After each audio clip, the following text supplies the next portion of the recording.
ஏதோ செஞ்சு சாப்பிடுவோம் அப்படிங்கிற மாதிரி தான் இதை நினைச்சு செஞ்சேன். ஆனா டேஸ்ட் வேற லெவல்ல இருந்தது. எப்படா இதை இவ்வளவு நாள் மிஸ் பண்ணோம் அப்படிங்கிற மாதிரி ஆயிடுச்சு. வேற ஒன்றும் இல்ல, முருங்கைக்கீரை பொடி தான். மொறுமொறுன்னு ஆகுற மாதிரி நிழல்லே காய வச்சு எடுத்துக்கிட்டேன்.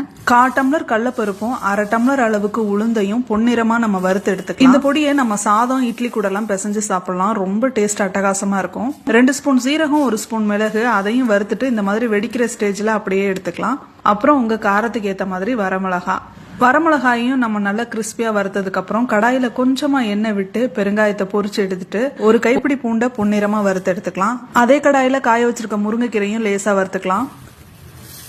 இது போல சவுண்ட் வந்தாதான் நமக்கு முருங்கைக்கீரை கரெக்டான பதத்துல இருக்குன்னு அர்த்தம். பருப்பு மிளகாலாம் ஒன்ஸ் அரைச்சிட்டு கடைசியா முருங்கைக்கீரை, உப்பு, பூண்டு அதையும் அரைச்சு சேர்த்துட்டு நல்லா மிக்ஸ் பண்ணி விட்டுட்டோம் அப்படின்னா சூப்பரான முருங்கைக்கீரை பொடி வந்து நமக்கு ரெடி ஆயிடுச்சு. கீரை ஸ்மெல்லோ கசப்போ எதுவுமே இருக்காது. செம டேஸ்டா இருக்கும். கண்டிப்பா ட்ரை பண்ணுங்க. நம்ம வேற வீடியோல பார்க்கலாம்.